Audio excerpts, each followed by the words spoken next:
안녕하세요. 저는 남편과 아이 한 명을 키우고 있는 30대 주부입니다. 전 학창 시절에 공부를 참 잘했습니다. 전교 1등을 놓쳐본 적이 없을 정도로요. 그런절 질투하는 친구들이 좀 있었는데 그중 저로 인해 늘 전교 2등을 하던 친구가 있었어요. 나 이번에 점수 몇 점 나왔니? 시험만 끝나면 찾아와 묻던 여자였죠. 글쎄, 아직 점수 안 매겨봐서 근데 좀 잘 못 본 것 같아. 제가 그렇게 말하면 그 여자애는 입이 귀에 걸려선 자리로 돌아가곤 했어요. 하지만 결과는 늘 제가 1등이었습니다. 그때마다 그 친구는 절 째려보면서 울곤 했습니다. 난처했지만 별 수 없었습니다. 그 애가 하도 절 라이벌로 만드는 바람에 학교 선생님들도 이번엔 누가 1등을 하며 보자며 경쟁을 붙일 정도였죠. 그러나 전 한 번도 그 친구를 경쟁자라고 생각해 본 적이 없어요. 저의 경쟁자는 늘 저였거든요. 저희 집은 형편이 좋지 않았습니다. 아버지가 일찍 돌아가시는 바람에 엄마가 혼자 3남매를 먹여 살리셨어요. 전 첫째다 보니 엄마의 무거운 어깨를 잘 알고 있었습니다. 학생이라 할 수 있는 게 공부밖에 없었습니다. 전 벽보에 제가 전교 1등이라고 붙는 걸 엄마에게 보여주고 싶었어요. 그러나 그럴 때마다 엄마는 눈물을 훔치시며 저에게 미안해했어요. 이렇게 공부를 좋아하고 잘하는데 대학 갈 돈이 없어서 어떡하니. 공부가 뭐 대학 가는 사람만 하는 건가? 엄만 딸이 1등인 게 자랑스럽지 않아? 당연히 자랑스럽지. 근데 엄마가 못나서 미안해서 그래. 에이, 그런 소리 마라. 내가 1등인데도 가기 싫어 대학에 안 가는 거다. 보여주기 위해서라도 계속 1등 할 거야. 엄마는 학교에서 경비 일을 했습니다. 학교 경비 아줌마가 저희 엄마라는 건 학교 선생님들 외엔 아무도 몰랐어요. 전 엄마가 경비 일을 하더라도 제가 1등인 벽보를 보고 행복하기를 바랬어요. 아빠만 살아계셨어도 됐어. 빚만 잔뜩 남긴 아빠 살아있었으면 더 큰 사고를 쳤을지 누가 알아? 엄마더러 미안하지 말라고 한 말이었는데 엄만 눈물만 흘렸습니다. 네, 저도 이미 알고 있어요. 저희 집이 저 대학 보내줄 형편이 되지 않는다는 걸요. 아버지가 돌아가신 후 빚까지 남아서 전 학자금 대출 같은 건 꿈도 꿀 수 없었습니다. 중학생 때만 해도 그것 때문에 반항심이 얼마나 컸는지 모릅니다. 난 공부도 잘하고 똑똑한데 왜 대학에 못 가느냐고 빚을 내서라도 보내달라고 떼를 썼어요. 그런 저에게 엄마가 아빠가 돌아가시면서 생긴 빚에 대해 알려주었습니다. 한동안은 공부도 안 하고 집에도 안 들어가 엄마 속도 많이 썩였습니다. 엄만 그런 저를 붙잡아 달래면서도 대학에 보내준다는 약속은 끝내 하지 못했습니다. 전 확실히 알았어요. 난 대학에 갈 수 없다는 것을. 그렇지만 공부는 잘하고 싶었습니다. 또 혹시 모르잖아요. 잘하다 보면 또 언젠간 기회가 생길지도요. 그러나 고등학교를 졸업할 즈음에도 저희 형편은 나아지지 않았습니다. 수학능력 시험을 보러 가는데 마음이 이상했습니다. 결국 전 일부러 수학능력 시험 답안지를 밀려 썼어요. 다른 사람들이 제가 대학에 안 가는 진짜 이유를 끝까지 추측조차 할 수 없길 바랬어요. 그렇게 전 제 학창 시절의 마지막 성적표를 제 손으로 엉망으로 만들어 버렸습니다. 다른 친구들은 모두 대학 원서를 쓰던 그때 전 아르바이트를 시작했습니다. 그래도 통장에 돈이 들어오기 시작하자 어른이 된 것 같아 기분이 좋았어요. 그러나 학교에 오면 제 손을 뒤집는 일이 왕왕 있었습니다. 하루는 전교 2등 하던 친구가 저에게 와서 비아냥거리더군요. 넌 어쩜 수능에서 그런 실수를 하니? 여태 한 번도 안 하던 실수 아니야? 다시 공부해서 가면 돼. 그럴 것 같으면 왜 그렇게 죽어라 1등을 했대? 그건 내가 공부를 잘해서 한 것뿐이야. 내가 공부 잘하는 걸 뭐 어쩌라는 거야? 그러니까 내 말이 공부는 죽어라 잘하면서 왜 그런 멍청한 실수를 했냐고. 속이 뒤집혔습니다. 그즈음엔 저도 날이 좀 서 있었어요. 모두가 제 얼굴만 보면 물었으니까요. 왜 대학에 안 가느냐고. 전 답안지를 밀렸었던 답이 있어서 차라리 낫다고 생각했습니다. 곧 죽어도 가난해서 못 간다는 소리는 하기 싫었습니다. 이번엔 실수해서 못 가지만 어차피 공부 잘하니까 다음에 가면 된다고 당당한 척 말하고 다녔습니다. 조금만 있으면 졸업이었습니다. 엄마가 학교 경비원인 것도 들키지 않았고 가난하다는 사실도 잘 숨겼으니 일단 졸업이나 하자 싶었습니다. 그런데 졸업 직전 교실 안에 소문이 퍼지고 말았습니다. 야, 경비 아줌마 말이야. 우리 반의 엄마라는데? 누구 엄마? 전교 1등. 어머. 엄마가 학교 경비원인 것이 밝혀지자 제가 수능시험 답안지도 일부러 밀려 쓴 것 아니냐고, 가난해서 대학에 못 가는 거 아니냐는 말까지 나왔죠. 문제는 그 말이 다 사실이었다는 겁니다. 설상가상으로 아르바이트하는 모습도 반 친구에게 들키고 말았습니다. 그것도 하필 전교 2등 친구에게요. 머리를 예쁘게 파마한 그 친구와 제 모습이 대조되면서 어찌나 창피하던지. 그 친구는 소문의 실체를 확인한 것처럼 의기양양한 표정으로 절 모른 척 지나갔습니다. 시간이 지나 20대 후반. 저는 이 직장 저 직장 전전하다가 엄마의 뒤를 잇듯이 학교 경비원이 되었습니다. 사립학교의 경비원 자리였는데 출퇴근 시간도 일정하고 지금껏 고졸로 다닌 직장보다 처우가 훨씬 좋았습니다. 엄마가 하던 일이니까 저도 자부심을 갖고 일을 시작했습니다. 그런데 그곳에서 달갑지 않은 사람을 만났습니다. 바로 전교 2등 그 친구였죠.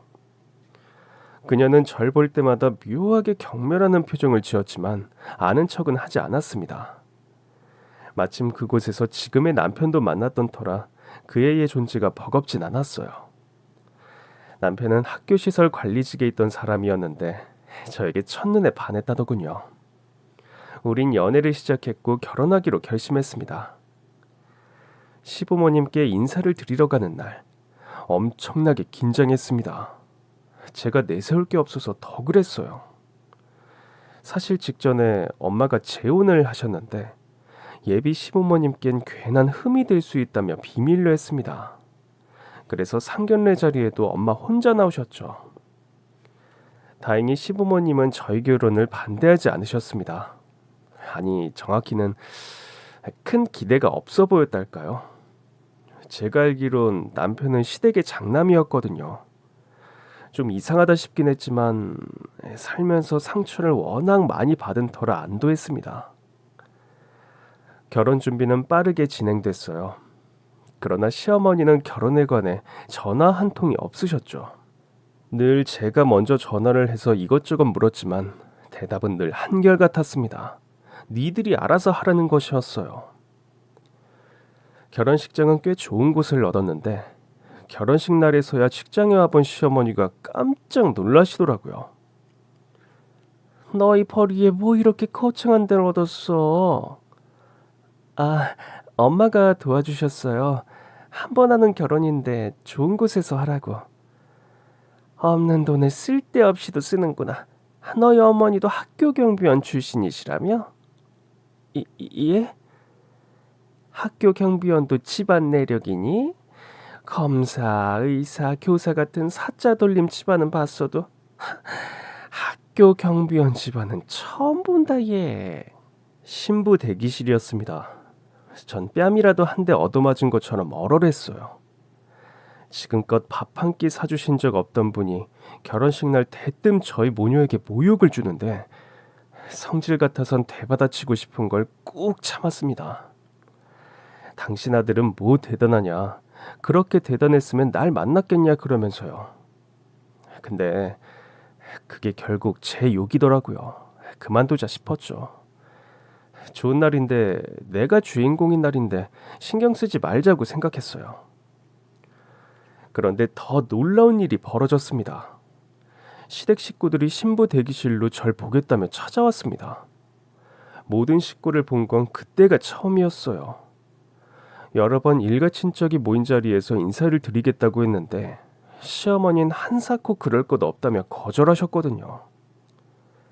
그땐 배려인 줄 알았는데 그날에서야 알았죠. 시어머니는 그냥 제가 창피했던 거예요. 그날 남편의 남동생을 처음 봤습니다. 저와 남편이 연애하기 직전에 결혼한 남동생이 있다는 건 알고 있었어요. 그 남동생이 나름 친절하게 인사를 하기에 반갑게 인사를 나누고 있는데 뒤에서 볼일을 마치고 온 남동생의 아내, 저에겐 동서될 사람이 얼굴을 내밀더라고요. 그 얼굴을 보는 순간 전 너무 놀라 굳어버리고 말았습니다. 저의 동서는 바로 그 전교 2등, 늘 절 질투하던 그 동창이었어요. 그런데 그 친구는 절 보고도 놀라지 않더라고요. 전 그제서야 시어머니가 저희 엄마도 학교 경비원이었다는 사실을 어떻게 알았는지 알게 되었죠. 결혼식을 어떻게 했는지 기억이 나지 않습니다. 내 동서가 그 친구라니 세상에 이게 무슨 질기낙연인가 싶었죠. 그 친구도 놀란 건지 결혼식 내내 잘 보이지 않더라고요. 가족 사진 찍을 때 또 한 번 본 기억이 납니다. 신혼여행을 다녀온 뒤에도 시어머니는 굳이 시댁에 올 거 없다며 인사를 거부하셨습니다. 덕분에 다행인 건 동서를 가족으로 볼 일은 한동안 없었다는 겁니다. 물론 학교에선 종종 눈이 마주쳤지만 동선 아예 절 모른 척 하더라고요. 전 당장이라도 네가 시어머니에게 내 엄마 이야기를 했느냐 따져 묻고 싶었지만 참았어요. 엄연히 직장인데 큰 소리를 내고 싶지 않았으니까요.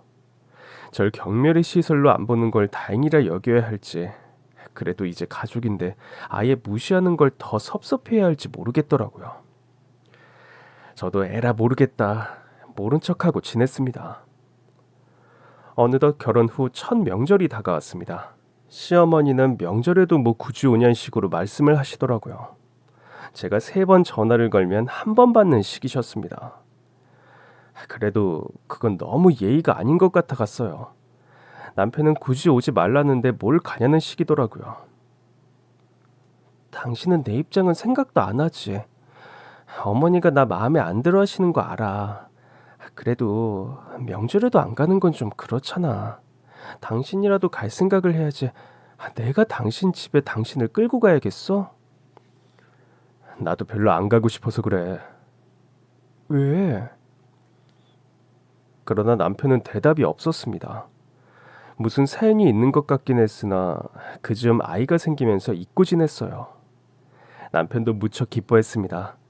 아이가 생긴 기쁨 때문인지 시댁에 가는 문제도 전보다 덜 예민하게 굴더라고요.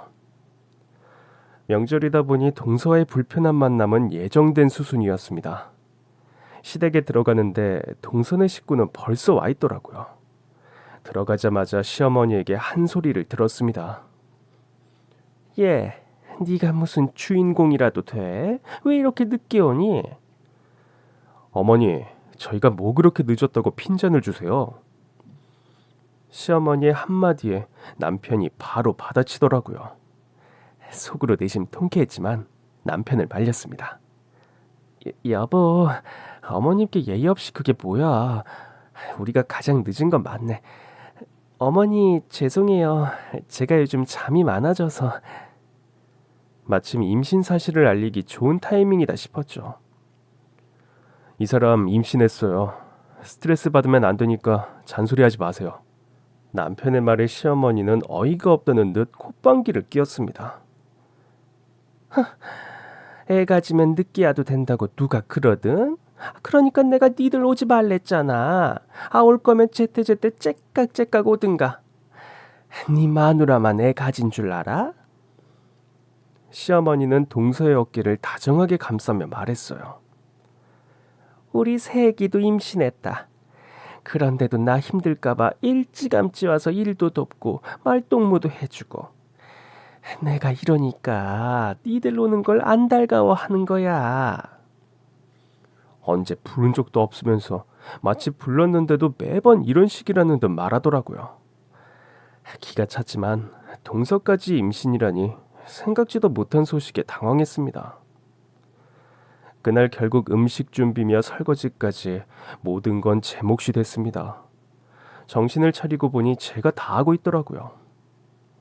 동서는 열심히 하는 척 하다가 시어머니만 자리를 비우면 갑자기 화장실에 간다며 한참을 있다가 오질 않나. 어느새 두 여자 모두 나가고 저만 음식 장만을 하고 있었어요. 밥을 먹을 땐 또 어땠게요. 전 음식 장만을 하고 나르느라 가장 마지막에 상에 앉았는데 이미 다른 식구들은 거의 다 먹은 상태더라고요. 서둘러 허겁지겁 먹고 있는데 시어머니가 간장게장 접시를 저한테 내밀더라고요. 웬일로 챙겨주나 싶어 감사하다고 말하려던 그때였습니다. 그건 내가 배만 발라 먹은 건데 다리에 살이 끄득끄득하더라. 다리 잘라서 쪽쪽 빨아 먹어. 아까우니까. 게장 접시를 다시 보니 정말 뚜껑 부분은 싹 비어있고 다리만 붙어있더라고요. 저는 기가 찼습니다. 그러니까 본인이 먹고 남은 게껍질을 저한테 준 겁니다. 다리에 남은 살이 아까우니 발라 먹으라고요. 그때였습니다. 남편이 시어머니가 내민 게껍질을 들더니 벽에다가 집어던졌습니다. 여보. 전 화들짝 놀라 남편을 말렸지만 남편은 화를 주체하지 못했습니다. 남편은 시어머니 앞에서 있는 밥그릇이며 국그릇, 반찬 접시까지 밀어버리며 난장판을 만들었습니다. 전 너무 놀라서 남편을 뒤에서 끌어안았습니다. 여보, 뭐 하는 거야? 이러지 마. 당신 지금 뭐 하는 거야? 어? 어머니, 제 와이프가 우스워요? 에? 어머니가 먹고 버린 게껍질을 빨아먹으라고요? 어? 당신이 제정신이야? 그렇게 화가 난 남편은 처음이었습니다. 전 남편의 팔을 붙들며 애원했습니다. 여보, 그만해. 내가 진짜 그거 먹은 것도 아닌데 왜 이래? 어? 정신 차려. 거실은 난장판이 돼 있었습니다. 결론 남편은 절 데리고 시댁을 나가려고 했어요. 하지만 전 난장판이 된 집을 두고 그냥 나갈 수 없었습니다. 그때까지만 해도 전 남편이 너무 과하다고 생각했어요. 시어머니가 절 무시한다고 해서 제가 무시할 만한 사람이 되는 건 아니잖아요. 솔직히 말해 시어머니가 저에게 그렇게 중요한 존재는 아니었습니다. 전 결국 혼자 남아 남편이 쏟아버린 음식물을 다 치우고 설거지까지 했습니다. 제가 그것들을 다 치우는 내내 다른 식구들은 도울 생각은 하질 않더라고요. 남편이 그렇게 화를 내고 갔는데도 TV나 보면서 깔깔거리질 않나. 동선 과일 깎아준다는 핑계로 그들 사이에 섞여 있었습니다. 결국 전 너무 지쳐서 만신창이가 된 채로 홀로 시댁을 나왔습니다. 택시를 타고 가야 하나 남편에게 전화를 걸어야 하나 고민하는데 저 앞에 화단에 남편이 서성거리고 있더라고요. 그 모습을 보는데 왜 그렇게 짠하던지 갑자기 눈물이 핑 돌았어요. 남편도 멀리서 절 보곤 쭈뼛쭈뼛 다가오더라고요. 미안해. 내가 쌓인 게 많아서. 전 결국 남편을 끌어안고 엉엉 울었습니다. 분명 같은 집 안에 있는데 한 식구라는데 저만 식모처럼 밥상을 치우고 설거지를 하던 시간이 서러웠나 봐요. 전 남편의 손을 꼭 잡고 집으로 돌아왔습니다. 그리고 이후론 시어머니께도 전화를 드리지 않았어요. 그 집 아들인 남편이 괜찮다는데 그래, 안 보고 살면 어떠냐 싶더라고요. 그렇게 어느덧 배는 불러 전 만삭이 되었습니다. 학교 안에서 만삭인 사람은 저와 동서뿐이어서 저희 둘은 학교 안에서 여러모로 이목을 끌었습니다. 마치 학창시절에 전교 1등, 2등을 하던 그때처럼 묘하게 서로를 의식하고 있었죠. 학교 안에서 누구도 저희가 동서 사이라는 걸 몰랐어요. 전 학교에 육아휴직계를 제출해 동서보다 먼저 휴직을 시작했습니다. 학교에서 동서를 안 보니 소화도 잘 되는 것 같고 좀 편하다 싶던 어느 날이었습니다. 출산 준비를 하느라 바쁘던 때였어요. 산후조리원은 어디로 갈 건지 얼마나 있을 건지 하는 것들을 남편, 친정엄마와 함께 의논하던 중이었어요. 웬일인지 시어머니에게 전화가 오는 것이었습니다. 시어머니가 먼저 전화를 걸어온 건 처음이라 좀 얼떨떨하기도 하고 혹시 무슨 일이 있나 싶어 받았습니다. 시어머니의 말투가 전보다 훨씬 누그러져 있더라고요. 예, 애기 낳을 때 되지 않았니? 그간 통 연락이 없더라. 마치 섭섭하다는 듯한 말투에 그간 연락을 안 한 게 좀 효과가 있었나 싶더라고요. 네, 얼마 안 남았어요. 몸조리는 어떻게 하려고 그러니? 조리원 들어가려고요. 조리원? 아휴, 니들 벌이의 조리원은 너무 비싸지 않니? 그놈의 벌이. 진짜. 대줄 것도 아니면서 무시하는 말이 점점 마음에 걸리기 시작했습니다. 그래도 조리원이 몸풀기에 좋으니까요. 저희가 알아서 하니까 걱정하지 마세요. 걱정은 무슨... 그럼 됐고 내가 미역국이나 끓여주마. 갑자기 무슨 일인가 싶었습니다. 네. 감사합니다. 제 미역국을 끓여주겠다는 시어머니의 말에 갑자기 마음이 녹기 시작했습니다.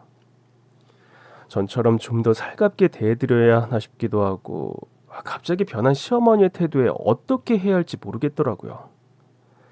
그렇게 출산일이 다가왔습니다. 전 자연분만으로 아들을 낳았습니다. 그 자리에 남편과 저희 친정 식구들이 있었어요. 시댁 식구들은 하나도 보이지 않기에 물었더니 동서도 아이를 낳았다고 하더라고요. 전 어이가 없어 농담 반으로 남편에게 말했습니다. 혹시 당신 어디서 주워왔어? 아니 그게 아니고서야 당신이 장남인데 이렇게까지 무심할 수가 있어? 동서만 며느리야? 그런데 어쩐 일인지 남편은 얼굴이 빨개진 채 어떤 대답도 하지 못했습니다. 좀 이상하다 싶었지만 어쩐지 건드리면 안 될 것 같아 그만두었어요. 퇴원하고 아기와 조리원에 들어갈 때까지도 시어머니는 코빼기도 보이지 않았어요.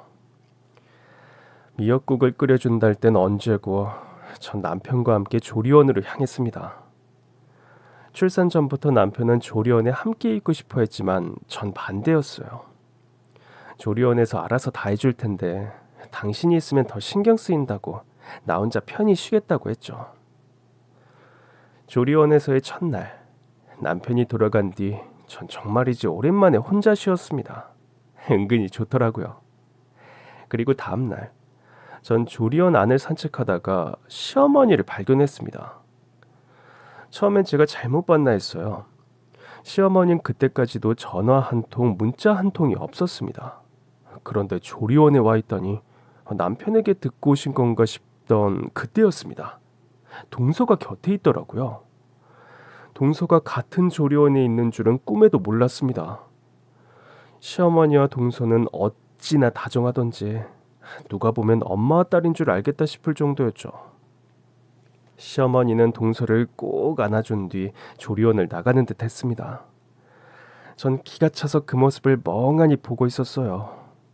마침 돌아서던 동서가 절 발견했습니다. 기가 찼지만 딱히 말을 섞고 싶지 않아 제 방으로 돌아가려던 그때였습니다. 어머 형님 맞죠?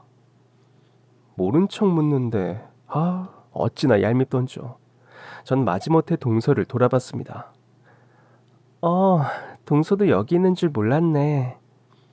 동서는 반갑다는 듯 다가왔습니다. 어머머머머 역시 어머니 통도 크셔라. 전 동서가 무슨 말을 하는 건가 싶었습니다. 형님도 어머니께서 이 산후조리원 끊어주신 거예요? 하긴 형님네 형편에 이런 고급 조리원이 가당키나 하겠어요? 세상에 어머님께서 이번에 큰돈 쓰셨네요. 전 머릿속이 새하얘지는 기분이었습니다. 그러니까 어머니께서 동서 산후조리원 비용을 내주셨다고? 네, 형님도 내주신 거 아니에요? 전 대답할 수 없었습니다. 당황한 제 표정을 본 동서가 실수했다는 듯, 하지만 어쩐지 고소하단 눈초리로 말을 이어갔습니다. 어머, 제가 실수했네요. 설마 형님은 안 내주신 거예요? 어머, 어머니께서 깜빡하셨나 봐요. 전 그 말이 더 열받았습니다. 뭘 깜빡하셨다는 거야? 내 산후조리원 비용? 아니면 나도 애 낳은 걸 깜빡하신 건가? 맞다. 그래서 여기 계신 거죠. 아기는 건강하죠? 전 그제야 깨달았습니다. 동서는 학창 시절의 전교 2등.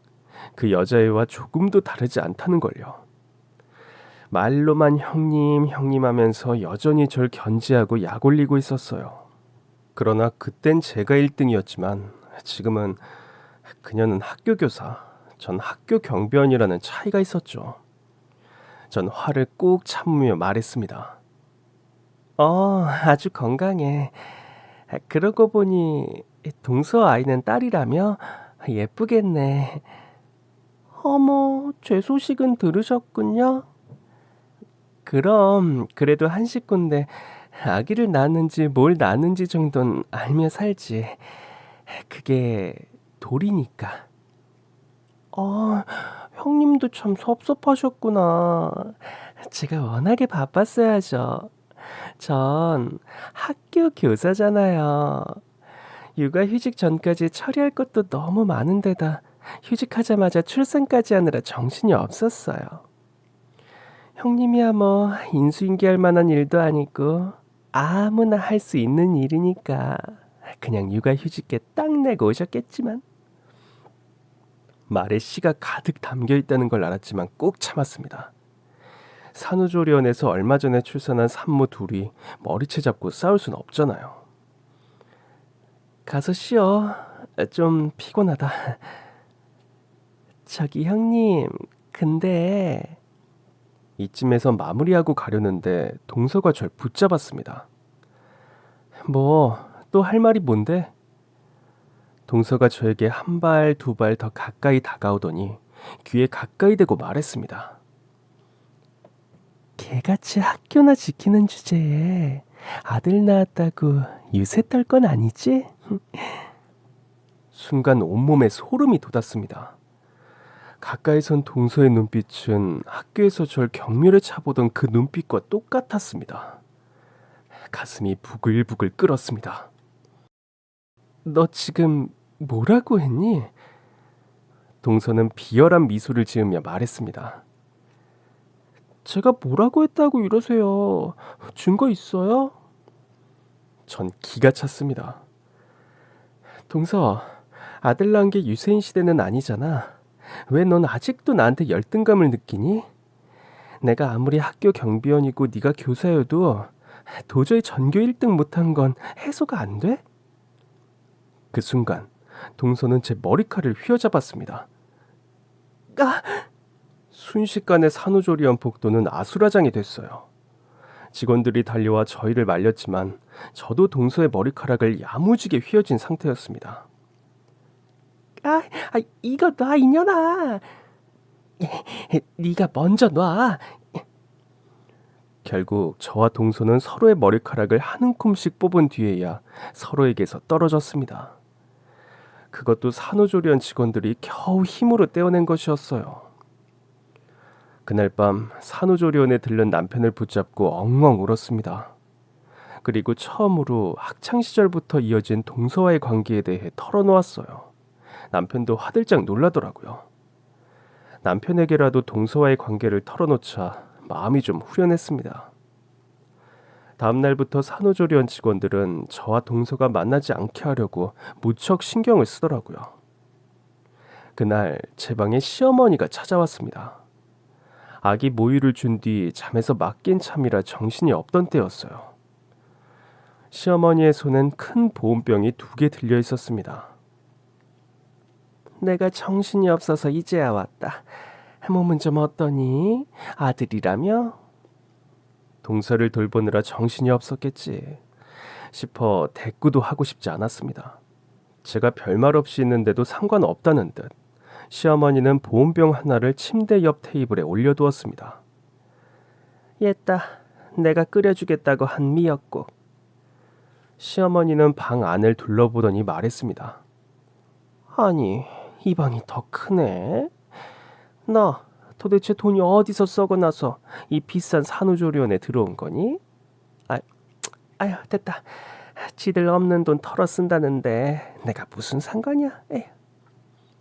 시어머니는 절 돌아보지도 않은 채 문 쪽으로 가며 그랬습니다. 몸조리 잘해라. 난 바빠서 간다. 그리곤 정말 문을 열고 나가더라고요. 전 덩그러니 남겨진 보온병을 봤습니다. 그래도 약속이라고 미역국을 끓여오긴 한 모양인데 솔직히 말해서 쳐다보고 싶지도 않더라고요. 멀찍이 치워둘 생각으로 보온병을 들었는데 순간 구수한 냄새가 코를 자극하는 거예요. 뭘 끓인 건가 궁금하긴 하더라고요. 결국 뚜껑을 열어보았는데 이게 웬일인지 커다란 전복에 그득그득 든 미역국이 아니겠어요. 아이를 낳은 직후라 온몸이 예민해 후각도 예민할 때였거든요. 냄새만 맡아봐도 전복이 얼마나 싱싱한지 알겠더라고요. 말은 못되게 해도 산모라고 좋은 미역국을 끓여온 모양이다 싶어 미운 정도 정이라고 마음이 뭉클했습니다. 전복 미역국을 보는데 어찌나 입맛이 돌던지 밥이라도 먹어야 하나 싶어 일단 식지 말라고 보온병 뚜껑을 닫은 뒤 즉석밥이 어디 있나 찾으려던 그때였습니다. 노크도 없이 문이 열려 깜짝 놀라 보니 시어머니가 숨을 헐떡이며 서 있더라고요. 머리카락이 바람에 휘날린 것처럼 휑하니 넘어가 있는데 그것도 모른 채 말이죠. 전복 미역국을 본 뒤라 그런지 말도 밉게 못하겠더라고요. 어머니 미역국 감사해요. 제가 아깐 자다 일어나가지고. 그러자 시어머니는 제 말이 끝나기도 전에 보온병의 위치를 보더니 잽싸게 그것을 낚아채 갔습니다. 보온병이 바뀌었더라. 이게 네 거야? 내가 바빠가지고 깜빡했다. 이상했습니다. 시어머니가 주고 간 보온병 안엔 분명 전복 미역국이 들어있었으니까요. 제가 보온병 뚜껑을 꽉 닫아둔 탓에 시어머니는 제가 내용물을 봤다는 생각을 못하는 눈치였어요. 전 모른 척 물었습니다. 그럼 좀 전에 두고 가신 보온병에 뭐가 들었는데요? 여기 팥죽. 내가 먹고 싶어서 산 건데 거기다 담았거든. 물론 네 미역국은 내가 끓인 거야. 전 좀 어리둥절했습니다.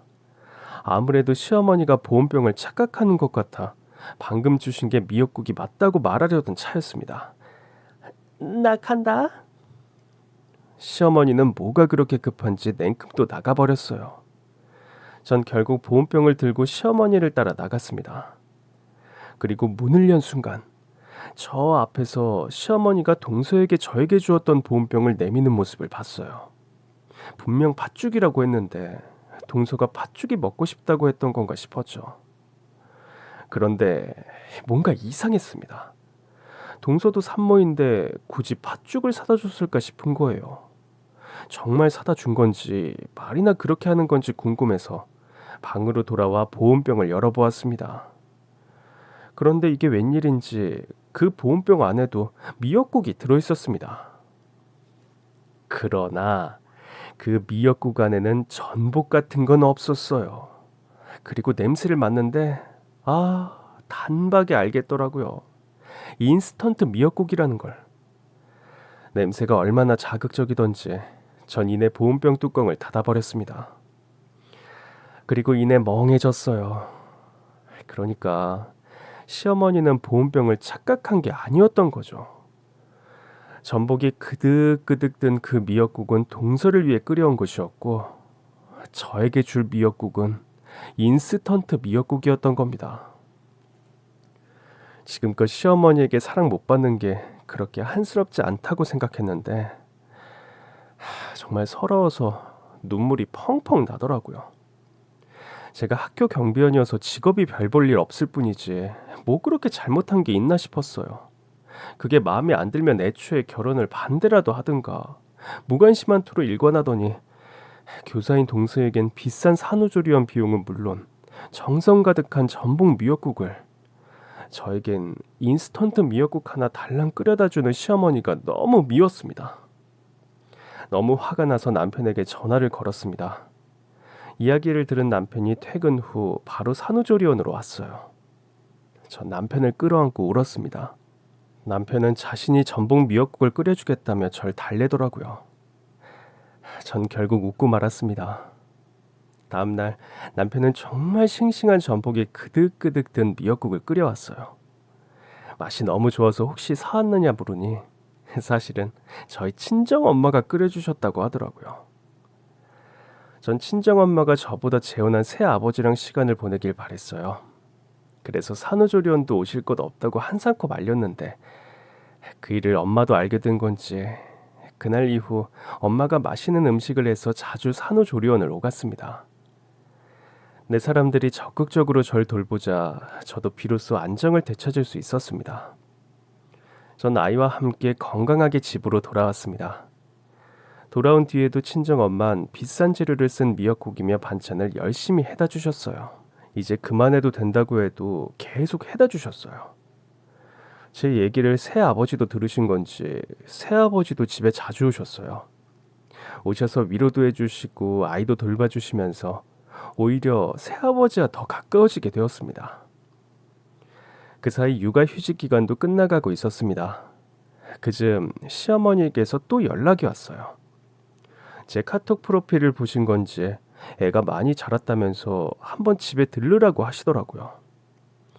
인스턴트 미역국만 생각하면 그냥 끊어버리고 싶었지만 그래도 남편의 엄마인데 알겠다고 했습니다.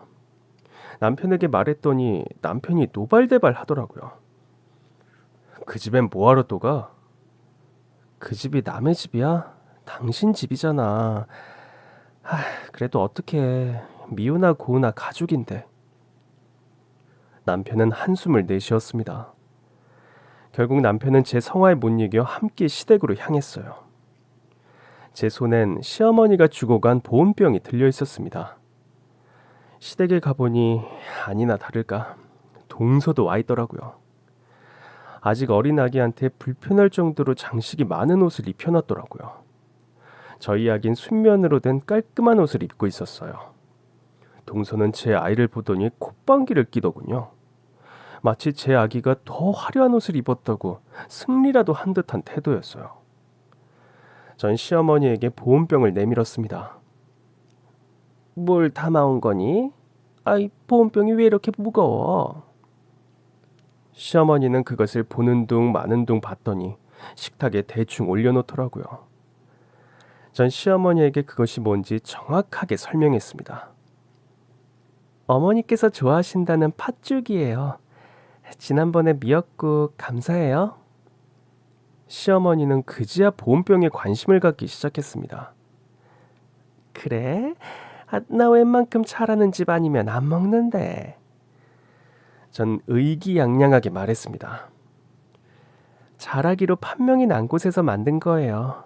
인기가 엄청난 브랜드예요.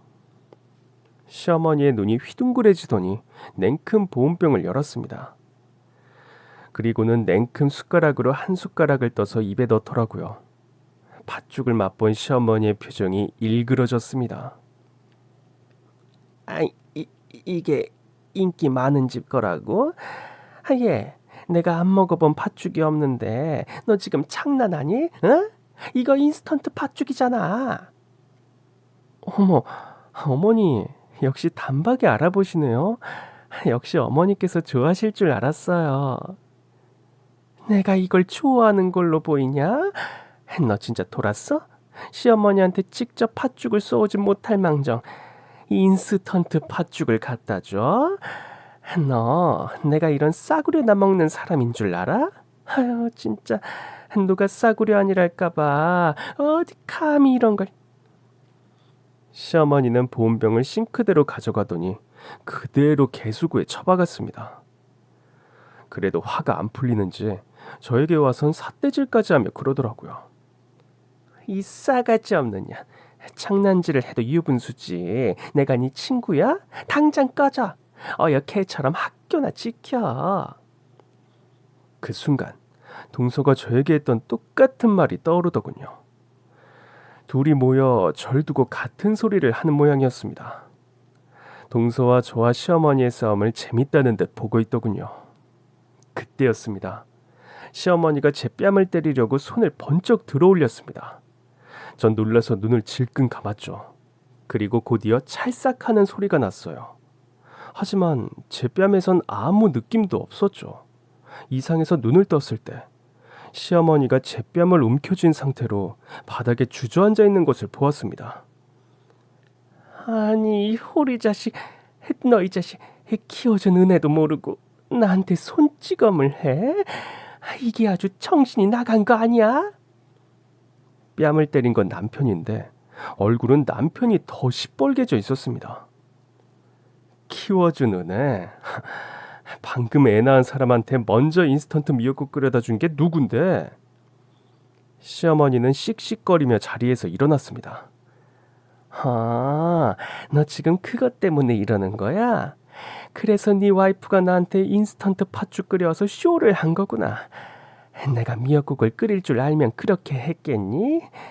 그래도 내가 시어머니니까 내 실력보단 대기업에서 만든 인스턴트 미역국이 더 맛있겠다 싶어서 끓였다.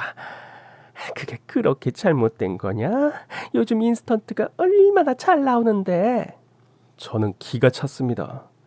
그래서 그렇게 좋아하시는 대기업표 인스턴트 팥죽을 끓여다 줬는데 노발대발 화를 낸 게 누군데요? 그러나 남편이 시어머니의 뺨을 때린 건 저에게도 충격적인 일이라 차마 대꾸를 못하겠더라고요.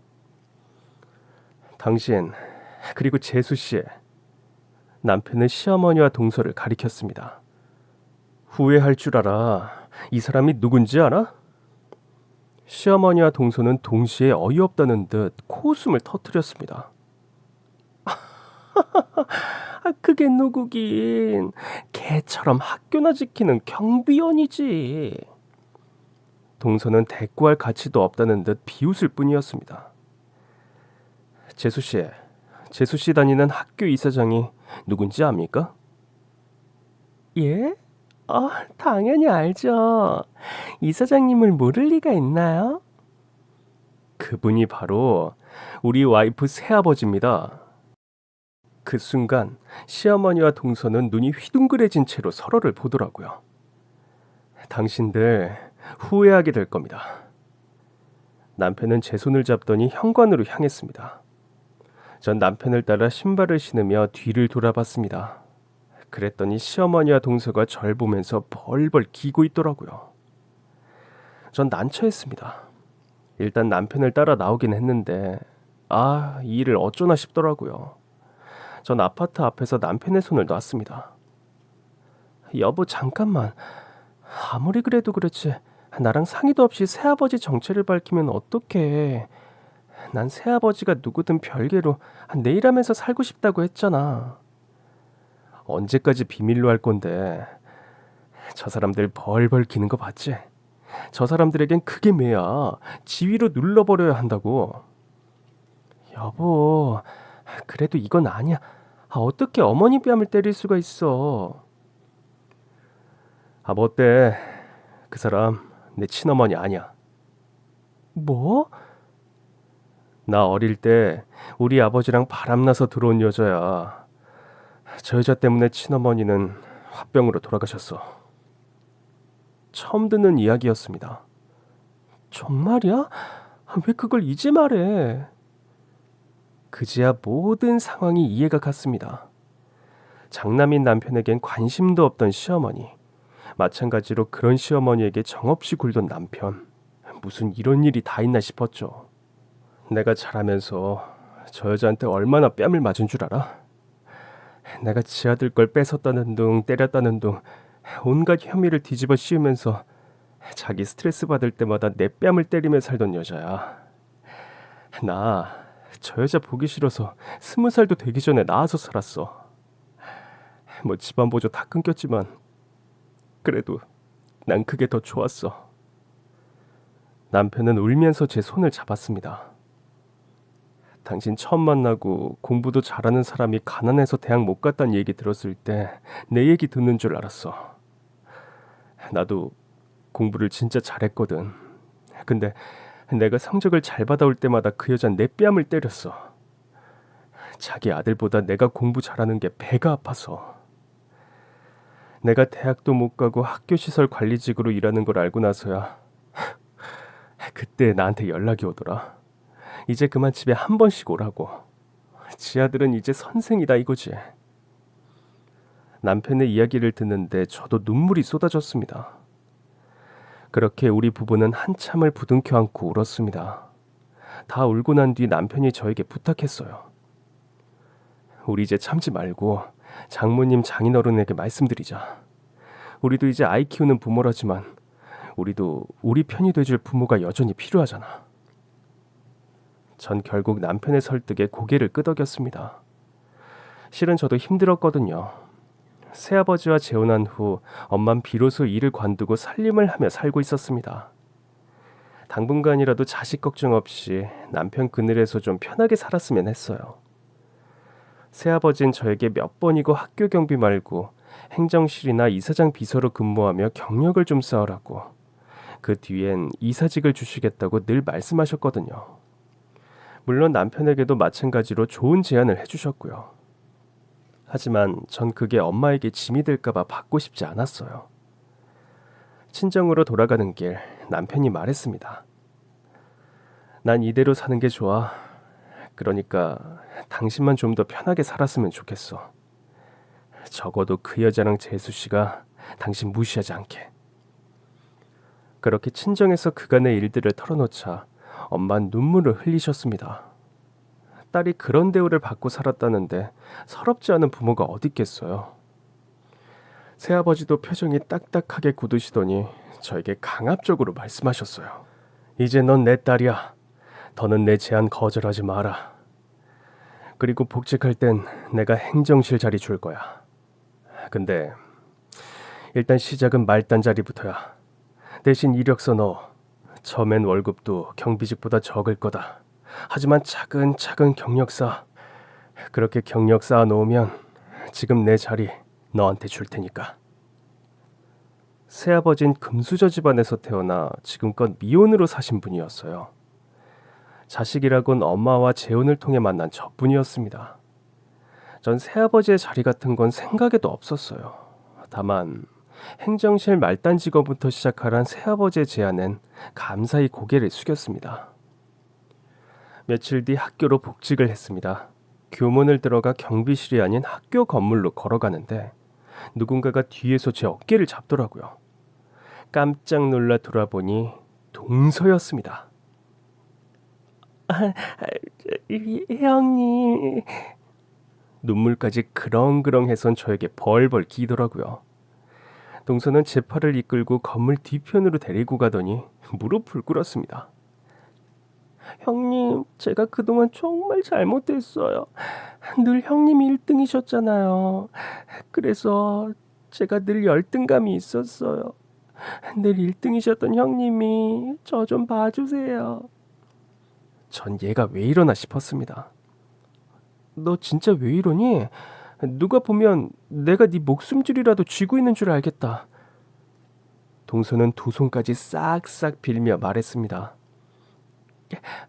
친구야, 우리 형님 동서이기 전에 동창이고 친구잖아.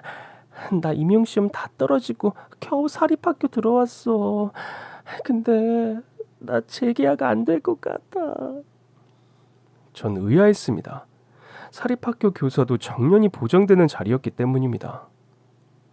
나 실은 정규직 아니야. 기간제야.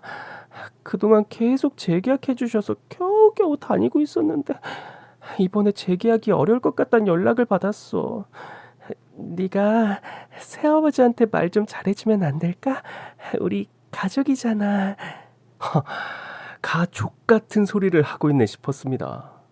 동서가 기간제 교서라니 생각지도 못한 반전이었습니다. 이거 어머니는 몰라. 시댁엔 비밀이야. 응? 더더구나 시어머니는 이 사실조차 모르다니 아이고 기가 찼습니다. 어머니 말에 전 경비원이었지만 정규직이었거든요.